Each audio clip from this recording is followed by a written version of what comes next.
Bonjour et bienvenue à tous et toutes sur le podcast de l'agence Toonet. Je m'appelle Georges, je suis expert web depuis plus de 30 ans. Et aujourd'hui, le sujet numérique que nous allons voir ensemble est une question toute bête, hein, mais qu'est-ce qu'un site web? C'est une question qui est assez récurrente, hein, avec nos clients. Pour cela, on va le voir, on va voir trois parties. La première, ça va être la définition et fonction d'un site web. L'historique de l'évolution des sites web, ça c'est la seconde partie. Et en dernière partie, on verra les différents types de sites web, personnels, professionnels, e-commerce, blog. Avant de commencer, merci aux gens qui écoutent cette émission au format podcast ou qui la regardent sur YouTube. Quel que soit le choix que vous faites, vous avez fait le bon choix, hein.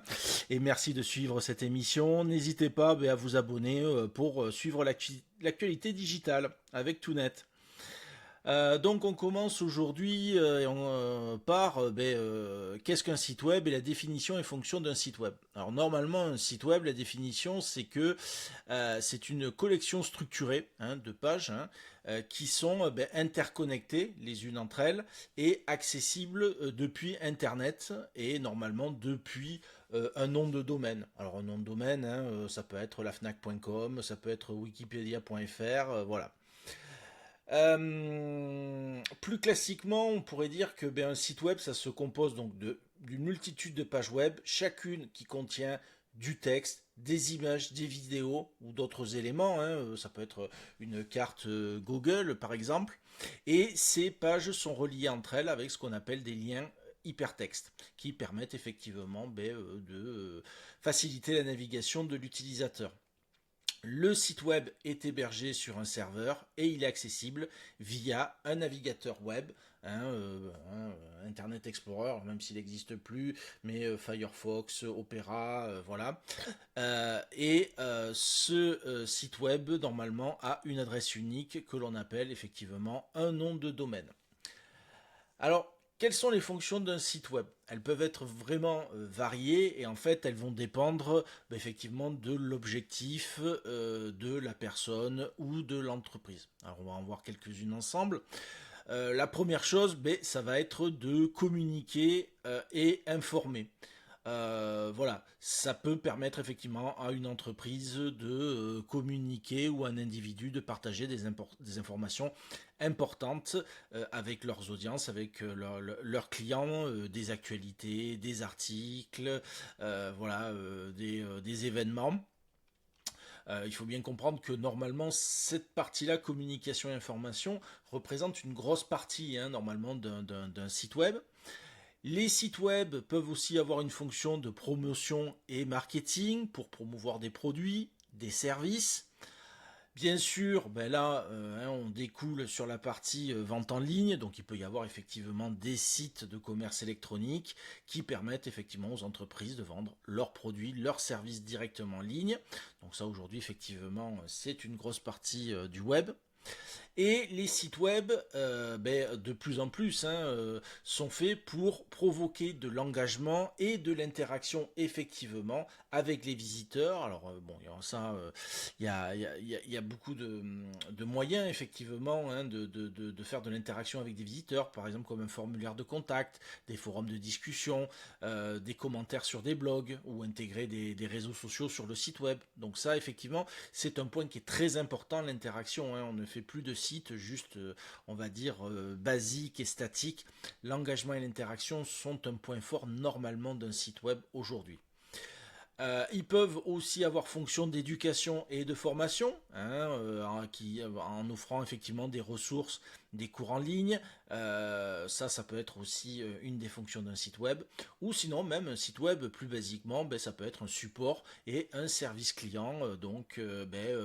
En proposant par exemple les questions les plus fréquentes par rapport à un produit, et avec les réponses, hein, bien sûr, des tutoriels, des bases de connaissances, des systèmes de chat en direct.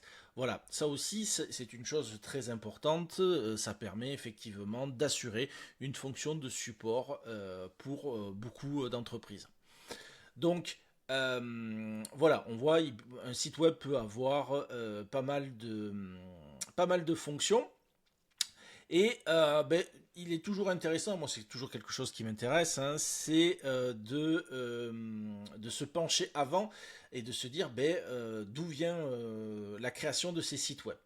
Donc il faut bien comprendre que les débuts des sites web, hein, dans cette seconde partie, c'est à peu près à la fin des années 80, hein, 1980, Tim Berners-Lee, hein, qui est un ingénieur britannique et qui est l'inventeur, hein, du World Wide Web, hein, d'Internet, puisque en 1989, alors qu'il travaillait pour le CERN, alors hein, c'est l'énergie atomique, hein, le Centre européen, hein, de recherche nucléaire, en travaillant en 1991, il a mis en ligne le tout premier site web, c'était juste un simple document texte avec des liens déjà hypertextes, hein, donc on avait déjà une grande partie d'un site web qui permettait effectivement d'avoir ces pages-là et de naviguer.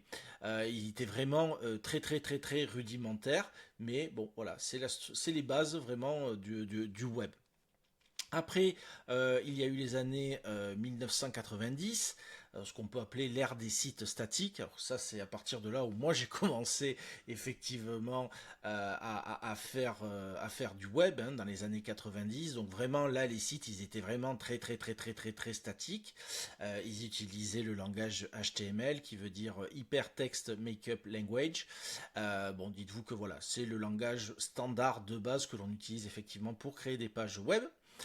Et c'est plutôt effectivement milieu des années 90, plus particulièrement en 96, qu'on voit apparaître un nouveau, pareil, on pourrait appeler ça langage CSS, qui veut dire Cascading Style Sheet, qui permet effectivement de séparer le contenu, hein, et de la présentation, et de faire effectivement de plus jolies interfaces et de rendre les sites plus facilement maintenables entre le contenu et l'affichage. Fin des années 90, c'est pareil, hein, moi j'ai connu cette période-là. Avant on faisait tout manuellement, hein, et ça nous prenait pas mal de temps.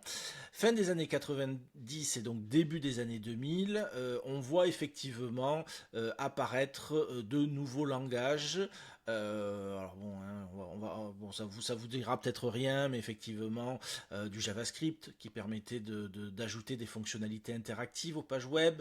On a vu apparaître le PHP, l'ASP, le JSP, le Java, enfin bon, hein, j'en passe, qui permettait effectivement de créer des sites web dynamiques. Et donc qui permettait à l'aide de bases de données, hein, de générer en temps réel beaucoup de fonctionnalités et d'interactions avec les utilisateurs. Grâce à ces langages-là, en fait, est arrivé, donc, on va dire, on peut appeler ça vraiment la démocratisation, hein, du web. Dans les années 2000, on a vu apparaître les CMS, hein, Content Management System. Donc, en gros, c'est quoi? C'est des systèmes de gestion de contenu. Alors, vous connaissez peut-être WordPress, qui est le plus connu, Joomla, que nous utilisons effectivement chez Toonet, Drupal, énormément, hein, voilà. Donc effectivement, ces plateformes ont permis d'industrialiser et ont permis de simplifier la création et la gestion des sites web, effectivement en rendant le web plus accessible aux non-techniciens. Hein, voilà. Alors qu'avant, comme je vous disais, moi, dans le début des années 90, si la personne voulait une modification sur sa page web, il était obligé à chaque fois, demander à quelqu'un comme moi de modifier la page. Là, moi, ça me permettait de mettre en place le CMS et après de former l'utilisateur et il devient indépendant. Il n'a plus besoin de moi pour mettre en place du contenu, des images, voilà. Donc ça a vraiment, vraiment, vraiment, vraiment démocratisé le web. Est arrivé plutôt au milieu, hein, des années 2000 aussi, alors le web 2.0, alors c'est pareil, hein, peut-être qu'aujourd'hui vous avez entendu parler du web 3.0, 4.0, enfin voilà, là en fait c'était quoi, bon, il y avait un côté marketing pour être honnête, mais en fait le concept du web 2.0, c'était surtout de permettre la participation des utilisateurs. Pendant très longtemps, les sites étaient vraiment statiques. Là, le fait que l'utilisateur puisse collaborer et générer du contenu lui aussi, hein, à travers des blogs, les réseaux sociaux, les plateformes de vidéos comme YouTube, hein, c'est l'apparition, hein, voilà. Et effectivement, tout cela, ça a changé radicalement la manière dont les informations étaient partagées et consommées. Donc oui, il n'y avait pas qu'un côté marketing, hein, derrière il y a des vraies fonctionnalités qui ont été mises en place, mais voilà, c'est fait partie de l'histoire des sites web. La montée en puissance du mobile, pareil, en 2010, hein, c'est pareil. Hein, moi, au début, quand je développais, je m'adaptais à la taille des écrans et l'évolution au fur et à mesure des 14 pouces, 15 pouces, 17 pouces. Donc, de plus en plus, les écrans d'ordinateur devenaient grands et est arrivé effectivement les téléphones portables. Et donc là, dans ces années 2010, l'explosion des smartphones, des tablettes, et bien on a dû, nous, les experts, adapter les sites web que l'on développait pour offrir aussi une expérience qui soit équivalente et optimale sur tous ces appareils mobiles. Donc, je ne vais pas tout vous développer, mais effectivement, on a appelé ça du design responsive. Hein, ça veut dire que ça permet au site de s'ajuster automatiquement à la taille de l'écran de l'utilisateur. Et après, bien sûr, hein, cette période a également vu l'essor des applications web progressives, les applications web mobiles. Voilà, donc, et on le voit, hein, aujourd'hui, il y a plus d'utilisateurs mobiles que d'ordinateurs avec des desktops ou des ordinateurs fixes. Alors juste pour finir cette seconde partie, hein, aujourd'hui où on en est au niveau de l'histoire, hein, depuis les années 2020 on va dire, effectivement c'est l'ère de l'intelligence artificielle, c'est l'ère aussi des objets internet connectés, hein, Siri, Alexa, les chatbots, les assistants virtuels, les systèmes de recommandation personnalisés, voilà, aujourd'hui ça fait partie de l'environnement des utilisateurs. Donc effectivement, le but aussi, c'est d'adapter les sites web à ces nouveaux usages. Hein. Voilà, donc les sites web ne sont pas morts, et au contraire, ils se sont développés en utilisant les évolutions de la technologie. Pour cette dernière partie, on va essayer de voir, même si c'est une overview, hein, c'est quelque chose de global que je vais vous présenter, c'est les différents types de sites web. Alors, ils sont assez vastes et diversifiés, hein. Et certains peuvent, on va dire, être mix. Hein. Ça veut dire que certains types peuvent être et ce type-là et ce type-là. Alors, le premier type de site web, bien, c'est les sites web personnels. Donc les sites web personnels sont des plateformes où les individus peuvent partager leurs passions, leurs projets, leur parcours professionnel. Ils peuvent mettre leur CV en ligne. Voilà, il peut y avoir, ça on le verra, des blogs personnels. Voilà, c'est vraiment des vitrines pour présenter, pour que la personne puisse se présenter. Alors quand je dis personnel, ça peut être aussi pour un artiste, hein, un écrivain, un professionnel qui souhaite mettre en avant ses compétences. Hein, faut pas juste imaginer qu'il y a pas, il peut y avoir une notion aussi commerçante derrière. Après, il y a les sites web professionnels, donc ça, ce sont plutôt les entreprises, hein, effectivement, des organisations. Alors, ça peut être aussi des professionnels indépendants, hein, voilà. L'objectif, c'est de quoi? Ça va être de promouvoir des produits, des services, renforcer sa crédibilité, attirer des nouveaux clients. Donc voilà, hein, ça peut présenter l'entreprise, les offres, les études de cas, les témoignages clients, les moyens de contact. Voilà, donc ça effectivement, dans les années 2000, au début des années 2000, ah oui, ça fait bien d'avoir un site web. Bon, aujourd'hui, pour être honnête, une entreprise qui n'a pas de site professionnel, c'est une faute. C'est une faute qui est plutôt grave, hein, et même on l'a vu, hein, avec la pandémie, les entreprises qui n'avaient pas de site web, certaines, beaucoup ont fermé parce qu'elles n'avaient pas de présence numérique. Les sites de e-commerce, donc bien sûr là c'est assez simple, hein, c'est vendre les produits et les services en ligne. Donc il y a des fonctionnalités telles que des catalogues de produits, des paniers d'achat, des systèmes de paiement sécurisés, des outils de gestion de stock. Voilà, donc ça, ben, pareil, hein, ça fait partie des types de sites web ben, que Toutnet, nous mettons en place tous les jours et que nous suivons l'évolution voilà, de ce type de plateforme. Il y aura très certainement hein, un sujet traité sur un autre podcast, voilà, sur le sujet des sites de e-commerce. Il y a les blogs. Alors les blogs, voilà, comme je disais, on peut avoir un site personnel et aussi avoir un blog ou sinon avoir un blog détaché. Donc normalement, c'est quoi un blog? Ben, c'est un endroit où on va trouver des articles avec des opinions, des tutoriels, des actualités, effectivement, une liste de pages, mais plutôt liée de la manière d'un article avec des catégories. Donc ça permet effectivement les blogs de permettre de construire une communauté autour d'un sujet et de se positionner comme étant l'auteur ou l'expert dans son domaine. Voilà. Il y a les sites éducatifs, donc ça va être des sites qui fournissent des ressources pédagogiques, des cours en ligne, des tutoriels, effectivement avec des parties sécurisées où les gens vont devoir s'identifier. Bon, aujourd'hui, oui, pour les écoles par exemple, c'est des sites éducatifs, mais pas que.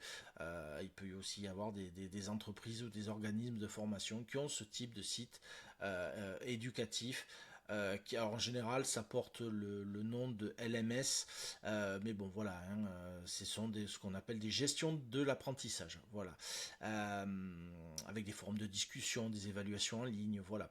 Donc ça, c'est aussi un type de site. Il peut nous arriver effectivement côté Toutnet de développer ce type de site pour nos clients.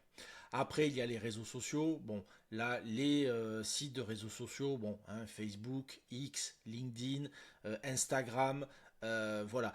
Il peut nous arriver, moi il m'est déjà arrivé dans le passé, de développer aussi un réseau social pour des entreprises. Elles ne voulaient pas que leurs employés aient accès euh, pour des raisons de sécurité. Ça aussi, bon, ça sera peut-être un sujet qu'on traitera dans un podcast. Mais il m'est arrivé effectivement de déployer des réseaux sociaux privés au sein même d'une entreprise.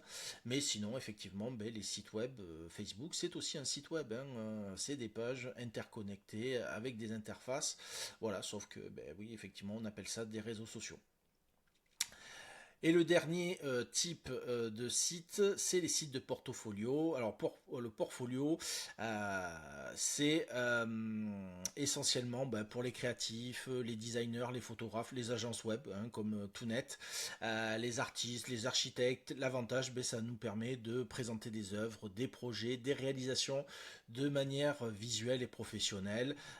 Donc ça peut être par exemple des galeries d'images, hein, ça peut être aussi des environnements en 3D, voilà, voilà, ça peut être aussi avec des témoignages de clients, des descriptions de projets. Pareil, hein, donc par exemple une agence comme Toutnet, hein, nous on a notre site professionnel, mais on a aussi effectivement un portfolio pour présenter nos projets. Alors que conclure de tout cela? Oui, effectivement, c'est une question plutôt basique, hein, mais c'est quoi un site web et à quoi ça sert? Aujourd'hui, un site web, il faut être clair, c'est pas juste une simple collection de pages en ligne reliées les unes aux autres. Effectivement, c'est aujourd'hui la pierre normalement angulaire d'une entreprise pour pouvoir communiquer, vendre et surtout interagir dans le monde hein, numérique d'aujourd'hui. Donc après, effectivement, on l'a vu, hein, la définition et les fonctions d'un site web varient en fonction des objectifs hein, spécifiques des personnes, si c'est un individuel, si c'est une entreprise. Mais voilà, vous avez vu au niveau de l'histoire, hein, l'évolution des sites web, ils se sont adaptés au progrès, aux besoins du monde. Hein, et aujourd'hui, effectivement, on peut accéder au web à travers le monde, accéder à ces sites web. Je reviens effectivement sur l'exemple hein, de la pandémie, mais ça a montré le besoin de ces sites web, d'une entreprise ou d'une personne d'être visible sur les réseaux. Et donc effectivement, c'est à vous et à voir effectivement quel type de site web, suivant les fonctionnalités que vous avez besoin pour effectivement répondre à vos objectifs et à vos besoins. Voilà. Et bien sur cette dernière parole, le podcast Tout Net se termine. Merci de l'avoir suivi et j'espère qu'il vous a plu. Mettez un pouce ou un commentaire pour que l'on continue d'échanger sur le sujet dans la partie commentaires. Et je vous dis à bientôt.